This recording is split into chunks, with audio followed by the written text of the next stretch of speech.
আমার প্রশ্ন হচ্ছে যে আপনি যে অস্ত্র দিতেছেন, রাজনীতিবিদরা কি একবারও চার্জ করছে যে আপনি পুরনো অস্ত্র উদ্ধার করতে পারেন না, আবার নতুন অস্ত্র দিতেছেন, এই অস্ত্রগুলো তো মাঠে যাচ্ছে, আপনি কি নিষেধ করছেন অস্ত্র উদ্ধার করতে, নাকি আপনি বলছেন প্রশাসন শোনে না? বিষয়টা ক্লিয়ার করে না কেন রাজনীতিবিদরা? হ্যাঁ, এখন সরকারের পলিসি হলো উল্টো। সব সময় নির্বাচনে দেখা গেছে যারা এরকম সন্ত্রাসী তাদেরকে গ্রেপ্তার করা হয় এবং অস্ত্র লাইসেন্সধারী যারা অস্ত্র সেগুলো জমা নেওয়া হয় এবং অবৈধ অস্ত্র উদ্ধার করা হয়। এখানে অস্ত্র উদ্ধার করতে পারে না এই সরকার। দ্বিতীয়ত, আপনি দেখেন প্রত্যেকটা প্রার্থীকে এবং রাজনীতিবিদ চাইলে অস্ত্র দিবে এবং তার একটা গানম্যান দিবে। নিরাপত্তা বিবেচনায় ২০ জনকে গানম্যান দেয়া হয়েছে বলে জানিয়েছেন স্বরাষ্ট্র উপদেষ্টা। এই গানম্যান আবার প্রত্যাখ্যান করেছেন ডাকসুর সাবেক ভিপি নুরুল হক নূর এবং বর্তমান ভিপি সাদিক কায়ুম। এছাড়া অপশক্তিকে রুখে দিতে ঐক্যবদ্ধ হওয়ার আহ্বান জানিয়েছেন বিএনপির মহাসচিব মির্জা ফখরুল ইসলাম আলমগীর। ভোট যত ঘনিয়ে আসবে ভয় সংশয় তত কেটে যাবে, এটি বলেছেন প্রধান নির্বাচন কমিশনার। আর আজ দুপুরে খুলনায় এক এনসিপি নেতাকে গুলি করা হয়েছে। কিছুক্ষণ আগে আমরা জানতে পেরেছি যাদেরকে সন্দেহ করা হচ্ছে এমন একজনকে গ্রেপ্তার করেছে পুলিশ। এছাড়া বিএনপির ভারপ্রাপ্ত চেয়ারম্যান তারেক রহমান ২৫ ডিসেম্বর বাংলাদেশে আসার কথা রয়েছে। তার আশাকে কেন্দ্র করে গণসংবর্ধনার আয়োজন করা হচ্ছে। রাজধানীর ৩৬ জুলাই এক্সপ্রেসওয়েতে সেজন্য মঞ্চ করা হয়েছে, আমরা যেমনটি দেখেছি। বিএনপির পক্ষ থেকে ব্যাপক প্রস্তুতি নেওয়া হচ্ছে। নিরাপত্তার শঙ্কা যেমনটি রয়েছে, তেমনি সবচেয়ে এই মুহূর্তে সর্ববৃহৎ রাজনৈতিক দল বিএনপিতে উচ্ছ্বাস, আনন্দ এবং ১৭ বছর পর তারেক রহমানের দেশে ফেরাকে ঘিরে উৎসাহ উদ্দীপনা তো রয়েছে নেতাকর্মীদের মধ্যে। কি হচ্ছে রাজনীতিতে, এটি নিয়ে আজকে কথা বলতে চাই। আর এসএসটির জনতন্ত্র গণতন্ত্রে আপনাদের সঙ্গে আছি শেখ জায়েদ, আমার সঙ্গে দুজন অতিথি আছেন স্টুডিওতে, পরিচয় করে দিচ্ছি। ডানে আছেন অ্যাডভোকেট আবু হেনা রাজাকি, সিনিয়র আইনজীবী, সুপ্রিম কোর্ট, স্বাগত আপনাকে। সর্বডানে আছেন জনাব এম এ আজিজ, সিনিয়র সাংবাদিক, স্বাগত আপনাকেও। শুরু করতে চাই জনাব এম এ আজিজ আপনাকে দিয়ে। ভূমিকায় একটু বলেছি, প্রশ্ন একটাই, কি হচ্ছে রাজনীতিতে, আপনি কি দেখছেন? দেখেন, এখন যে অবস্থায় আমরা এসে পৌঁছেছি, নির্বাচন ছাড়া কোনো বিকল্প নাই। সরকারের পক্ষ থেকে নির্বাচনের প্রস্তুতি দৃশ্যমান দেখা যাচ্ছে যে তারা প্রস্তুতি নিচ্ছে। আজকে 4টে গাড়িও উদ্বোধন করেছে। সুতরাং প্রস্তুতি যদি ধরি, সরকারের পক্ষ থেকে দৃশ্যমান যে প্রস্তুতি পুরোটাই আছে। কিন্তু ধরেন এই যে আপনি বললেন যে অলরেডি কি ২০ জনকে গানম্যান দেওয়া হয়েছে। এখন আপনার ৫ই আগস্ট পরিবর্তনের পরে আপনার 60% আপনার 60% পুলিশ স্টেশন লুট হয়ে গেছে, অস্ত্র লুট হয়ে গেছে, পুলিশও নিহত হয়েছে, সেটা ধরলাম না। এরপরে এই ফ্যাসিস্ট সরকার চলে যাওয়ার আগ মুহূর্তে প্রায় ২.৫ লক্ষ অস্ত্র লাইসেন্স দিয়েছে তাদের নেতাকর্মীদের কাছে। তো সুতরাং এই অস্ত্র আজ পর্যন্ত, পরে যৌথ বাহিনী লাগানো হলো, দেখা গেল ছুরি কাঁচি এইগুলো দেখলাম, কোনো অস্ত্র উদ্ধার দেখি নেই। এখন আবার ডেভিড হান্ট সেকেন্ড ফেজ চলছে। সেকেন্ড ফেজে দেখা গেল একজনকে গ্রেপ্তারের বদলে এক শিশু হ্যান্ডকাপ পরে নিয়ে যাচ্ছে। আমি তো ক্রিমিনাল কিছু ধরছে, আমার ধারণা হচ্ছে যে আওয়ামী লীগের কিছু কর্মী ধরছে আর কি। এখন তো নেতারা সব পলাতক, কর্মী ধরছে। তো এদিকে ধরেন গণ অধিকার পরিষদের সাধারণ সম্পাদক তিনি অনেক আগেই বলেছেন যে তার কাছে প্রমাণ আছে 50 জন প্রার্থীকে টার্গেট কিলিং করা হবে। রাশেদ খান, গণ অধিকার পরিষদের। তো এরপরের কিন্তু হাদিকে ঠিকই টার্গেট কিলিং করা হয়েছে। একটা ধরেন গণ অধিকার পরিষদের রাশেদকে যদি জিজ্ঞেস করতো, তার কাছে সে বলছে প্রমাণ আছে, তো তার প্রমাণটা নিতে পারতো। এখন ধরেন যেভাবে সাদাসিধে ভাবে এই হাদি যে ইলেকশন ক্যাম্পেইন করেছে, পায়ে হেঁটে, রিক্সায় চড়ে, মানুষ নিয়ে, এই ইত্যাদি, শোনা যায় যে তার সাথে ক্যাম্পিংয়ে ছিল সেই শুটারই তাকে শুট করেছে। তো এখন সে জীবন দিয়েছে। এরপরেও আপনি দেখেন, এরপরেও আপনার এর আগেও আপনার চিটাগাংয়ে 2 জন, আবার খুলনায় 2 জন কোর্টে, তারপরে আজকে আপনার যেটা আপনি বললেন খুলনায় আপনার এনসিপির শ্রমিক দলের বিভাগীয় প্রধান, তাকে কিন্তু আপনার ইয়ে করে গুলি করা হয়েছে। তো সুতরাং এটা তো চলছেই। এখন সরকারের পলিসি হলো উল্টো। উল্টো হচ্ছে, ধরেন এই অস্ত্র কিন্তু উদ্ধার হয় নাই। সবসময় নির্বাচনে দেখা গেছে যারা এরকম সন্ত্রাসী তাদেরকে গ্রেপ্তার করা হয়, এবং অস্ত্র লাইসেন্সধারী যারা অস্ত্র সেগুলো জমা নেওয়া হয়, এবং অবৈধ অস্ত্র উদ্ধার করা হয়। এখানে অস্ত্র উদ্ধার করতে পারে না এই সরকার। দ্বিতীয়ত, আপনি দেখেন প্রত্যেকটা প্রার্থীকে এবং রাজনীতিবিদ চাইলে অস্ত্র দিবে এবং তার একটা গানম্যান দিবে। তাহলে আপনি চিন্তা করেন, যদি 150-200 প্রার্থী হয়, প্রার্থীর গানম্যান যদি থাকে, ধরেন 150টা মিনিমাম ধরলাম, ধরেন 150 জন নিল, 150 মানে 300 অস্ত্র আপনি দিবেন, হ্যাঁ, লাইসেন্স দিবেন, তাহলে সারা দেশ জুড়ে আপনি অস্ত্র ছড়াই দিলেন। তো এখন গানম্যানের, সব গানম্যানের ট্রেনিং আছে অস্ত্র চালানো, হ্যাঁ, পেটে লাগাইতে চোখে লাগাবে, চোখে লাগাইতে পেটে লাগাবে, আরেকজনের চোখে, রাজ্জাকি ভাইয়ের চোখে লাগাই দিবে, এরকমই তো হবে। অস্ত্র চালানোর তো ট্রেনিং লাগে, আপনি দিয়ে দিবেন সবাইকে, ধরেন যে প্রার্থীকে দিবেন তার ট্রেনিং আছে, অত সহজ না তো।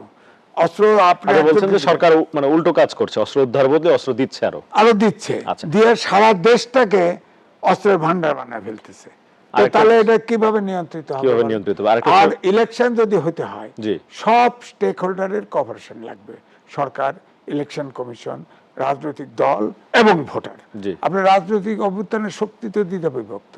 আপনি বলেন, যদি ধরেন একটা সেন্টারে 4,500 আপনার সেন্টার হবে, 4,500-এ এই কয়জন, ধরেন 4টে পুলিশ দিলেন, 4টে আনসার দিলেন, আপনি আর্মিতে তো হবে স্ট্রাইকিং ফোর্স, হয় থানা হেডকোয়ার্টারে না জেলা হেডকোয়ার্টারে। তো এখন ধরেন জামাতের 200, যেভাবে রায় বেরলি, জামাতের 200 কর্মী আর বিএনপির 200 কর্মী সেন্টারে হাজির থাকলো, আপনি বলেন, এরপরে দেখা গেল গোড়ার সময় দেখা গেল যে অমকে এগিয়ে আছে, বাস আরেকজন হামলা করলো, তো ওই পুলিশ ঠেকাবে কি করে? ওই বাক্স নিয়ে দৌড়াবে তো। আজ বিএনপি মহাসচিব যে বললেন যে অপশক্তিকে রুখে দিতে ঐক্যবদ্ধ হওয়ার আহ্বান জানিয়েছেন তিনি, অপশক্তি কাকে বোঝানোর চেষ্টা করছেন? অপশক্তি বলতে এখন যারা আগে, আমি বলবো বিএনপির সাথেই ছিল, তারা এখন আপনি দেখেন না, আল্লাহ ভোট দিলে ব্যস্ত পাওয়া যাবে, একজন তো বলছে আপনি ব্যস্ত পাইতে চাইলে এবং ব্যস্তের সামনের সারিতে থাকতে চাইলে, তাহলে আপনাকে জামাত ছাড়া কোনো বিকল্প নাই। জামাত ছাড়া কোনো বিকল্প, জামাতকে অপশক্তি মানে আমার তো ধারণা তাই, অপশক্তি তো বটেই, তারা তো অপশক্তি, তো তারা তো যেভাবে তাফালিং শুরু করছে, ইলেকশন তো হতে দিচ্ছে না, তারাই তো সবার আগে প্রার্থী সব জায়গায় দিয়ে, সেটা তো দিচ্ছে ওয়েস্ট প্রেসিডেন্ট। তাহলে তাই যদি হয়, তাহলে আবার তাহলে আনুপাতিক নির্বাচন চাই কেন? আর ইউনিট সরকার তো এক ধরনের আনুপাতিক নির্বাচন দিয়েছে, এখনো চায় নাকি? হ্যাঁ, এখন আবার শব্দ শুনিনি আনুপাতিক, কারণ এই যে 300 সিটে, এটা হলো 300 সিটে অনুপাতে উচ্চকক্ষে যাবে, এই জায়গায় অনুপাত করছে, মানে মাঝামাঝি ইউনিট সরকার এমন ভাবে দিচ্ছে 84টা সংস্কার প্রস্তাব 4টার ভিতরে। এই সিস্টেম তো আগেও ছিল, যেমন নারী আসনের ক্ষেত্রে তো অনুপাতেই দিত না, না, সেটা হলো প্রার্থীর অনুপাত, যত সিট পাইতো তার অনুপাতে ছিল। এবার হলো ভোটের অনুপাতে। আবার আসবো আপনার কাছে, অ্যাডভোকেট আবু হানান রাজ্জাকি, আপনার কাছে শুনতে চাই, রাজনীতিতে কি হচ্ছে, ভোটের দিকে কি এগুচ্ছে কি আমরা ঠিকমতো? ধন্যবাদ আপনাকে, ধন্যবাদ আমার বড় ভাই আজিজ ভাই, যদিও তার সাথে আমার ঝগড়াঝাটি কমই হয় মোটামুটি, আমি তারে খুব লাইক করি। আমি করি। দেখেন, দেশটা একটা মস্করায় পরিণত হয়েছে।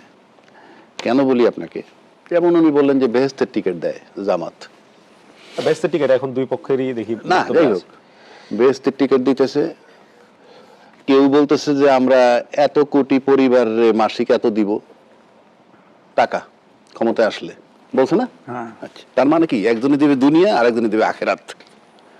মানে দুনিয়ায় চাউল ডাল দরকার আছে, কিনে খাইবেন, আর মরার পর ওই তসবিদের আপনি বেহেস্ত পাইবেন। মানে এটা তামাশা মস্করা। আর 2 নম্বর, যদি আপনি অন্যভাবে যান, তাহলে আপনি রাজনীতিতে এইসব পার্সু করা জায়েজ। মানে কারে কি বলে আপনি ভোট নিবেন? কেউ বলছেন ক্ষমতা আসলে এত কোটি চাকরি দিব, ফ্যামিলি কার্ড দেওয়া হবে, টানা 50 বছর ক্ষমতায় থেকেও কেউ 50, 60, 70 লক্ষ চাকরি দিতে পারবে না। চাকরিটা কোথায়? একটা মস্করা আর কি। এতটুকু একটা দেশ, 18 কোটি লোক, আপনি চাকরি দিবেন কোথায়? কি জায়গাটা কোথায় চাকরি দেওয়ার? যদি চাকরি দেওয়ার লোক থাকতো, 20 কোটি লোকের জন্য 2 লাখ পুলিশ থাকে। 20 কোটি লোকের জন্য কি 2 লক্ষ পুলিশ থাকে? পারবেন না। এগুলো সবই হলো রাজনৈতিক স্ট্যান্ডবাজি বলে যাকে।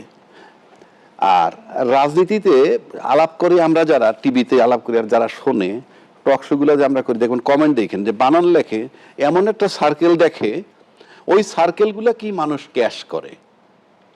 আর যারা এই আজিজ ভাইয়ের মতো লোক কয়জন আছে বাংলাদেশে, এরা ভোট কেন্দ্রে না গেলেও কিছু আসা যায় না। আপনি এরকম লোক খুঁজে কয়জন পাইবেন সারা বাংলাদেশে? 70% 80% লোক হইলো দিন আনি দিন খাই এই কায়দার লোক। এরা ফেসবুক দেখে কমেন্ট করে, এইটা করে সেইটা করে। এই তামাশা বললাম কেন, আপনি একদিকে হাদি হত্যা, জি, খুলনায় এনসিপির নেতা গুলিবিদ্ধ, আমি রাজনৈতিক ঘটনা বলছি, অন্য ঘটনা যে ময়মনসিংহে পুরে মারছে, আজকে শরীয়তপুরে ছাত্রদল এনসিপি সংঘর্ষ হয়েছে, এই তো মানে আমি রাজনৈতিক কথাগুলো বলতেছি। একদিকে বলতেছে নির্বাচন যত ঘনায় আসবে আইন শৃঙ্খলা পরিস্থিতি তত নিয়ন্ত্রণে আসবে। তো নির্বাচন যত ঘনায় আসছে তত আপনি গানম্যান দিতেছেন, মানে কি আইন শৃঙ্খলা পরিস্থিতি উন্নতি, গানম্যান দিতেছেন। আবার কেউ কেউ বীরত্বের সাথে আবার রিফিউজও করতেছেন। তারা বলছেন যে সাধারণ জনগণের নিরাপত্তা যেখানে নিশ্চিত করা যাচ্ছে না, ওগুলোও রাজনৈতিক আলোচনা। এইভাবে ওনার বক্তব্য দিচ্ছেন। বক্তব্য বলতে পারে, আপনি দল বিসর্জন দিয়ে বিএনপিতে যোগ দিয়ে একটা এমপি টিকিট চায়। আজকে এহসানুল হুদা যোগ দিয়েছেন। হ্যাঁ, আজকে এহসানুল হুদা জাতীয় দল বিলুপ্ত করে, তো আমি সেটাই তো বলতেছি, বারো দলের সমন্বয়। জনগণকে ভালোবাসেন আপনি, আইডিওলজিতে থাকেন না, আপনি এমপি হইতে হবে কেন? কারণটা কি? কারণটা কি? আবার এটা বড় একটা সবচেয়ে বড় দল ফলাও করে অমুকে যোগ দিছে আমার দলে, টোটাল লোক গড়েন 5 জন যোগ দিছে, ওই টোটাল দলটা গুনলে পাইবেন 10 জন।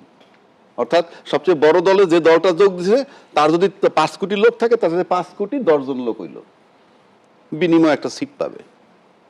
তো এইগুলা প্রহসন।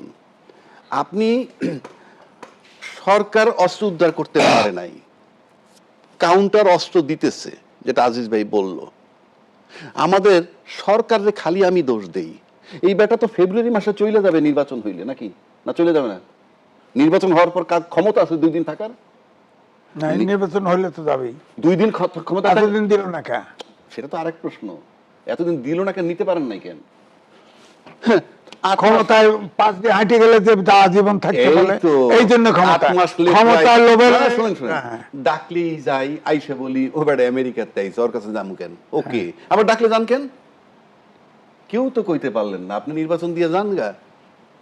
কোথাকার নির্বাচন, কোথায় গেছে? দল মত নিয়ে কেউ নাই তার সাথে।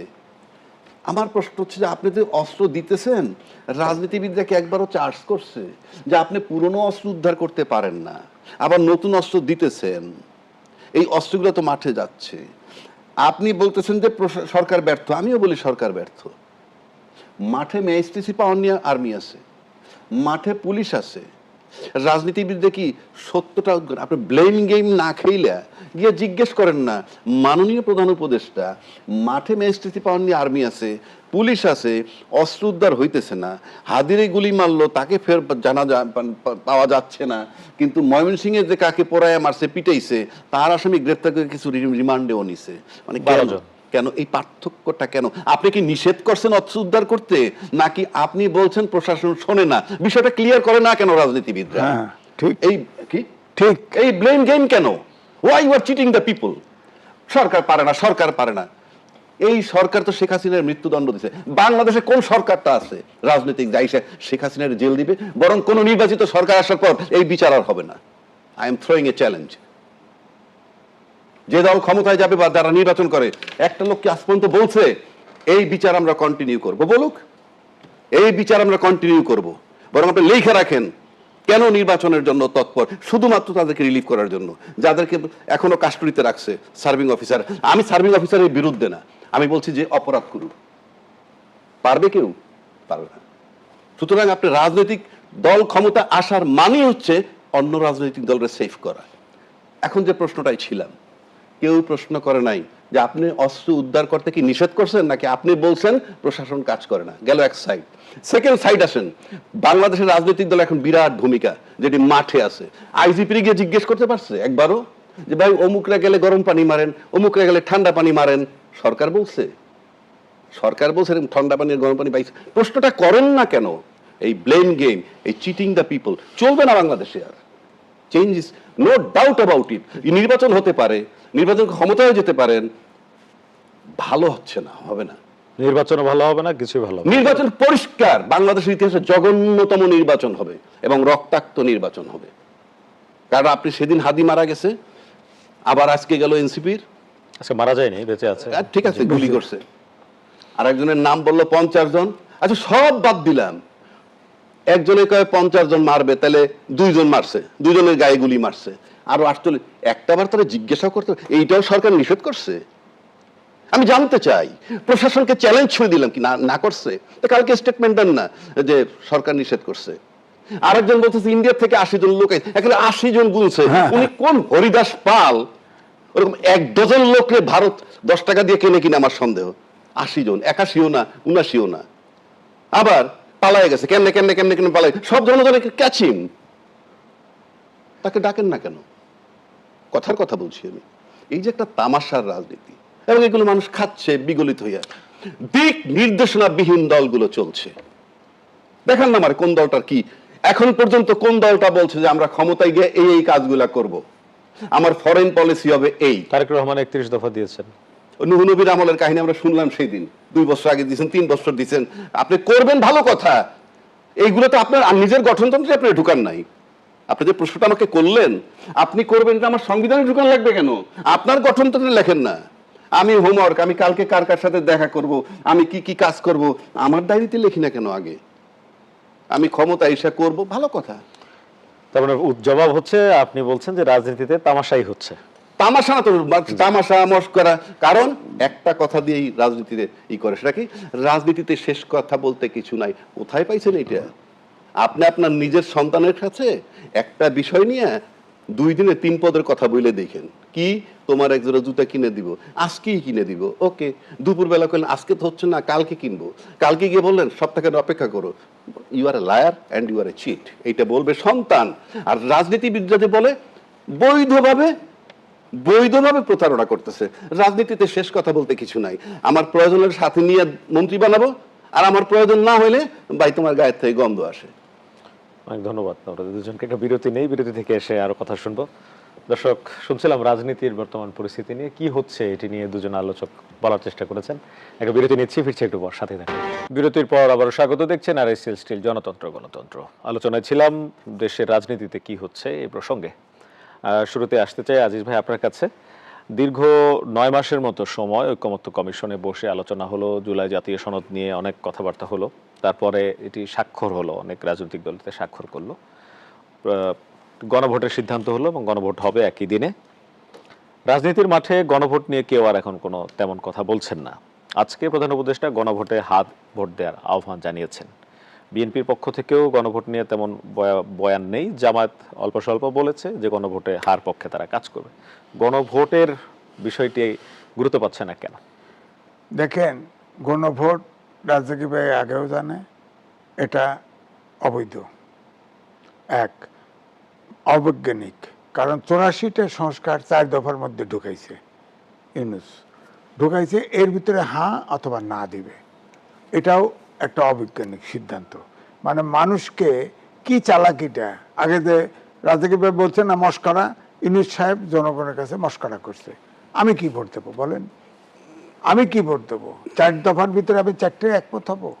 একটা তো নাও হব। 2, এটা আদেশ দিয়েছে, আদেশের উপরে হা না ভোট হবে। এটা কেমন কথা? আদেশটা তো অবৈধ, আদেশে হা ভোট হবে। 2, আপনি যেটা বললেন, এইখানে প্রথম দিকেই বিএনপি উষ্মা প্রকাশ করছে যে তাদের নট অফ ডিসেন্ট এটার ভিতরে। সে কারণে কি বিএনপির আগ্রহ কম? না, শোনেন, তারপরে আপনার জামাতের 4টে ছিল, সেটা নাই। এনসিপির একটা ছিল, কারো নোট অফ ডিসেন্ট রাখা হয়নি। না, রাখা হয় নাই, কারো রাখা হয় নাই। তো প্রয়োজনে ইশতেহারে থাকবে, আলোচনা হয়েছিল, ইশতেহারেও কথা বলা নাই যে ঠিক আছে এখানে নোট অফ ডিসেন্ট না থাকলে ইশতেহারে যাবে, তাও নাই। হ্যাঁ, তো এখন প্রশ্ন হলো যে এই যে নভোটের ট্রেন 4টে বাস ছাড়িয়ে দিলেন, হ্যাঁ অথবা না। এখন আমার তো মনে হয় যদি না ভোট হয় তাহলে কি করবেন? তার মানে কি রক্ত দেয় নাই শিশুরা? 1000 লোক, 1500 লোক শিশু দেয় নাই? হ্যাঁ, অভ্যুত্থান ঘটে নাই? ব্যাপারটা তো তাই দাঁড়াবে। এই লটারি খেলতে ইউনূস সরকার গেল কেন? আমার বক্তব্য, অভ্যুত্থান হয়েছে, শিশুর থেকে শুরু করে আপনার জাতিসংঘ বলছে অবশ্য 15 তারিখ পর্যন্ত 1400 লোক মারা গেছে, সরকারের হিসাব 800 বেশি। 800 বেশি, 826টা 36। এই শিশুর কোলে, মায়ের কোল থেকে আপনার শিশু মারা যায় নাই। হ্যাঁ, আপনার তো সুতরাং এগুলো কি না হয়ে যাবে? এই লটারির ভিতরে তো ফেলানো উচিত হয় নাই। হ্যাঁ, এখন যদি না ভোট যেতে কি করবেন? এবং না ভোট জেতার সম্ভাবনা বেশি। কেন? কারণ হচ্ছে ওই যে আগের দিকেই, প্রথম দিকেই বলছে, প্রথম দিকে যখন জুলাই সনদ তৈরি করা হলো 4 দফা দিয়ে, তখন কিন্তু বিএনপি যা বলার মেসেজ দিয়ে ফেলছে, বলছে যে আমাদের ইয়ে নাই, আমরা যেটুকু স্বাক্ষর করেছি ওইটুকুতে আছি, আমরা নোট অফ ডিসেন্ট নাই, ওটুকুর মধ্যে নাই। হ্যাঁ, তার মানে নোট অফ ডিসেন্ট যেগুলো দিছে সেগুলো তারা মানতে নাও পারে, বলে দিছে, এবং তাদের নেতাকর্মীরা মেসেজটা পেয়ে গেছে। সুতরাং আমার অনুমান যে আমি ব্যক্তিগতভাবে, আমি যেহেতু নোট অফ ডিসেন্ট সব হাইড করা হয়েছে, আমি তো না ভোট দেবো। জি, ধন্যবাদ। সুতরাং আর এরপরে আপনি দেখেন, যদি আওয়ামী লীগের যে ভোটাররা আছে জি। তারা যদি ভোট কেন্দ্রে আছে, তারাও না ভোট দিবে। সুতরাং না ভোট যদি জয়যুক্ত হয়, কি করবেন আপনি বলেন? জি। কে জবাবদিহি করবে এটা? অ্যাডভোকেট আবহানা রাজ্জাকি উনি বলেছেন অবৈধ এই গণভোটের আয়োজনও অবৈধ, এবং এই জুলাই সনদ বাস্তবায়ন আদেশ এটিও অবৈধ, এবং উনি বলছেন না জয়ের সম্ভাবনা বেশি। ওনার কথা যদি ধরি, গণভোট অবৈধ না, সবকিছু অবৈধ, সাংবিধানিকভাবে নাই, আবার একই দিনে নির্বাচন এবং গণভোট, সেটাই কোন সংবিধানে আছে? আমার দেশের কোন সংবিধানে লেখা আছে এখন যে একই দিনে এই গণভোটও হবে এবং নির্বাচন হবে? কোথায় আছে সেই সংবিধানটা? কোথায়? আমি শুরুতে বহু আগে বলছি সংবিধানের মধ্যে নাই। আবারও চ্যালেঞ্জ ছুড়ে দিচ্ছি, বাংলাদেশের রাজনীতিবিদরা, বিজ্ঞ রাজনীতিবিদরা গয়রহভাবে একটা নির্বাচন করতে যাচ্ছে, কোনো আইন কানুনের বালাই নেই। আপনি যখন আইন কানুনের বালাই নেই, আপনার ভবিষ্যৎ যেই নির্বাচন করে ক্ষমতায় যান, তার যে কি অবস্থা হবে। কারণ সবাই যখন দৃঢ়চিত্তে বলে আমি জুলাই চেতনার সাথে ছিলাম, জুলাই আন্দোলনের সাথে ছিলাম, কারণ জুলাইয়ের অভ্যুত্থান ঘটে যাওয়ার পর এটা না বললে কেমন দেখা যায়, তাই বহুজনে বলছে, ঠিক আছে আন্দোলনেও ছিলেন, সবই মেনে নিলাম। যদি আপনি সবাই মিলে একটা কাজ করি, যে সবাই মিলে এই কাপটা এখান থেকে সরাইলাম, তারপরে আসেন এই যে ভাই সরাইছি, বৈধ না অবৈধ জানি না, আসেন এটা আইনি ভিত্তি দিয়ে আমরা সবাই মিলে, কি যে আমরা সবাই মিলে এটা সরাইছি, কাজে এটা আইনগতভাবে বৈধ, আমরা বৈধতা দিয়ে দিলাম। জুলাই সনদের বৈধতা নিয়ে এত ঝামেলা হইলো কেন? আপনি তো আন্দোলনে ছিলেন, যেটা সবাই মিলে করলেন, আপনি সবাই মিলে স্বাক্ষর দিলেন না, এটা কোথায় পাঠাইছেন? গণভোটে। ভোগাস, এইগুলো কিচ্ছু হবে না, বুলশিট।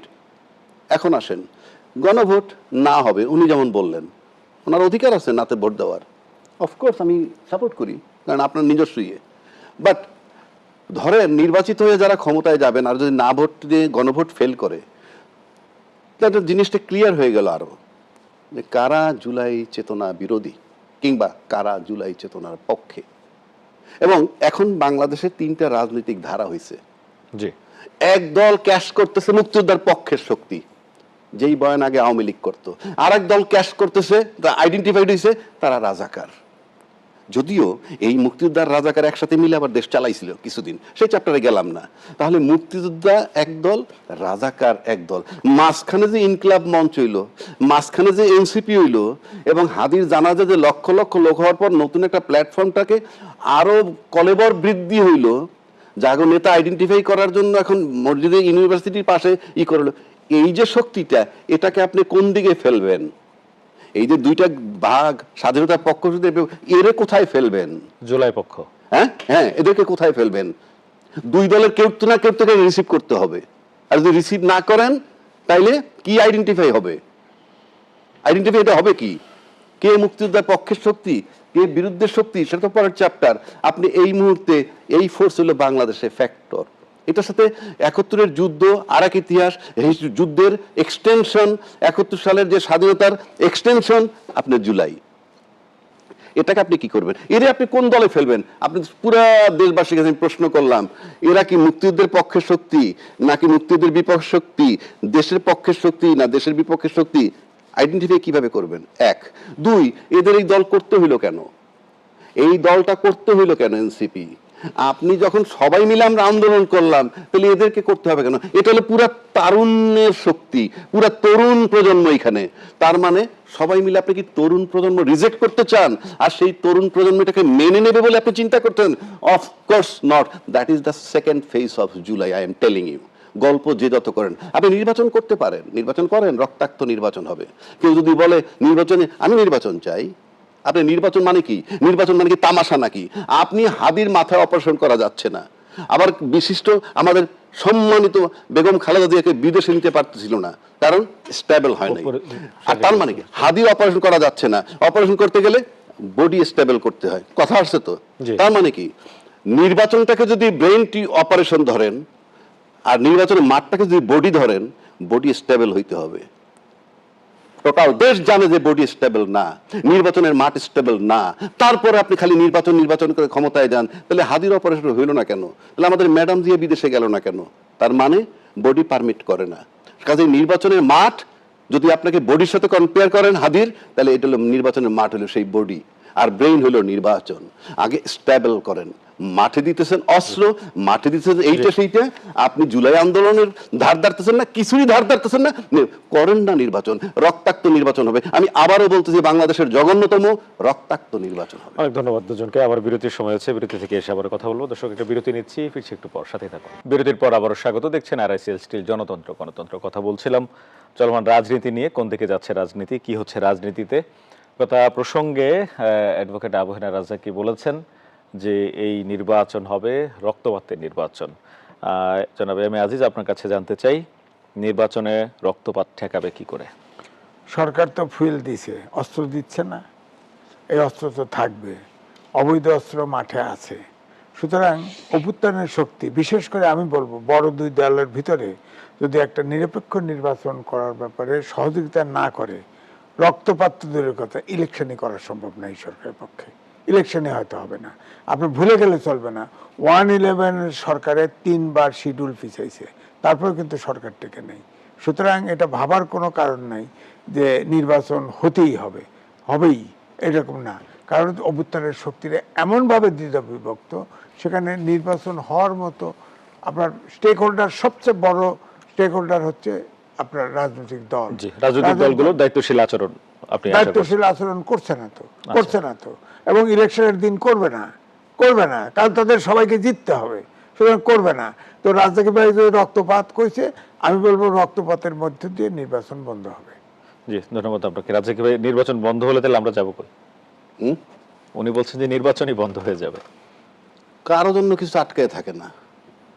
শেখ হাসিনা চলে গেছে, দেশ চলছে। তার আগে বঙ্গবন্ধু হত্যা হয়েছে, দেশ চলছে। জিয়া রহমান সাহেব নিহত হয়েছেন, দেশ চলছে, দেশ চলবে, ওরা আপন গতিতে চলবে। শুনেন, আমার ব্যক্তিগত ধারণার কথা বলতেছি, যেই দেশে জীবের চেয়ে জড় পদার্থের মূল্য বেশি হয়, জি, জীব আর জড় পদার্থ পড়ছেন না বায়োলজিতে, তো যেই দেশে জীবের চেয়ে জড় পদার্থের মূল্য বেশি হয় এবং যেই দেশে জীবের চেয়ে জড় পদার্থের প্রচার বেশি হয় এবং যেই দেশে জড় পদার্থ ইচ্ছা করলে আগের রাইট অর্ডারে আনা যায় কিন্তু জীবন ফেরত আনা যায় না, সেইটার প্রতি সবচেয়ে কম গুরুত্ব দেওয়া হয়। যদি আপনি দেখেন যে একজন বিপ্লবী নেতা হাদি মারা গেছে এবং তার জন্য রাষ্ট্রীয় শোক হয়েছে, ইত্যাদি ইত্যাদি অনেক কিছু হয়েছে, তারপরে দেখেন তো তারপর থেকে বুকে হাত দিয়ে বলেন তো কোন প্রচারটা বেশি চলছে? জড় পদার্থের উপর আক্রমণ, সেইটা বেশি চলছে, আর জীবের যে জীবন চলে গেল সেটার প্রচার নাই। তো সেই দেশে আপনি কি আশা করেন? 1400 লোক মারা যাওয়ার পর, 50,000 লোক আহত হওয়ার পর 16 বছর যাবৎ যে দেশটাকে ধ্বংস করা হয়েছে, সেই দেশটা যারা বুঝাও না বোঝার ভান কইরা 16 মাসে রিপেয়ারিং চায় এবং নির্বাচন চায়, ইচ্ছা করে যদি না বুঝতে চায়, কিছুই করার নাই। আমি আরো একটা কথা বলি, এবারের ভোটে সবচেয়ে কম ভোটারের উপস্থিতি হবে, সবচেয়ে কম। কেন আমি বলছি, আমরা অতীত রেকর্ড থেকে যদি জানি সবচেয়ে বড় দলের ভোট আছে 35%, আর একটা দল আছে তাদের ভোট নাকি কিছু বাড়ছে, সবাই বলে, আমি একটু বাড়াইয়ে নিলাম তাদের জন্য 12, 13, 15%, তাইলে হয় 50%। পতিত সরকারের ভোট আসবে না, কারণ তারা নির্বাচন চায় না, তারা চায় ইউনূস সরকারের অপসারণ। তাহলে এই 50% লোক ভোটার, বাকি 50% কিন্তু দলের ভোটার না। ওই 50%-এর মধ্যে থেকে যদি আওয়ামী লীগের জন্য বর্তমানে কমা একটু 20ও ধরি, চলে গেল, ওরা তো ভোট দিবে কি দিবে না আমরা জানি না, বাকি 30% ভোটাররা ভোট দিবে না, কাজে উপস্থিত হবে সবচেয়ে কম। এখন ভোটার যদি দেখাইতে হয়, তাইলে ভোটার দেখাইতে হলে আপনার ব্যালট মারতে হবে, সেই ব্যালট মারতে গেলে পেশি শক্তি চলবে। সুতরাং রক্তাক্ত নির্বাচন সুনিশ্চিত, বিজয় কার হবে না হবে পরের, এবং রক্তাক্ত নির্বাচন যখন হবে, সুতরাং নির্বাচনটা সহজ হবে না, নির্বাচন ফলাফলটা সহজ হবে না। সুতরাং সামনে আমাদের যথেষ্ট খারাপ আছে। আমি আবারও বলছি, সবচেয়ে কম ভোটারের উপস্থিতি হবে এইবার, আপনি দেখেন, এবং সেটাকে ভায়াবল করার জন্য যদি ভোটার দেখাইতে হয়, তাইলে পরে দেখাইতে গেলে সেন্টারে যে ঘটনা ঘটবে সেগুলো খুবই ঝুঁকিপূর্ণ। আমরা জানি না কি আছে সামনে। অনেক ধন্যবাদ আপনাদের দুজনকে আমাদের স্টুডিওতে এসে গুরুত্বপূর্ণ মতামত দেওয়ার জন্য। দর্শক, অনেক শঙ্কার কথা বলা হচ্ছে, তফসিল ঘোষণা হয়েছে। বিএনপির ভারপ্রাপ্ত চেয়ারম্যান তারেক রহমান 25 ডিসেম্বর দেশে আসছেন। রাজনৈতিক দলগুলোর দায়িত্বশীলতার কথা বলা হচ্ছিল, আর কিছুটা শঙ্কার কথাই বেশি বলেছেন আলোচকরা শেষ পর্যায়ে এসে। এই সব শঙ্কা কাটিয়ে একটা ভালো নির্বাচন হোক, সেটা সবার মতো আমরা প্রত্যাশা করি। আজকে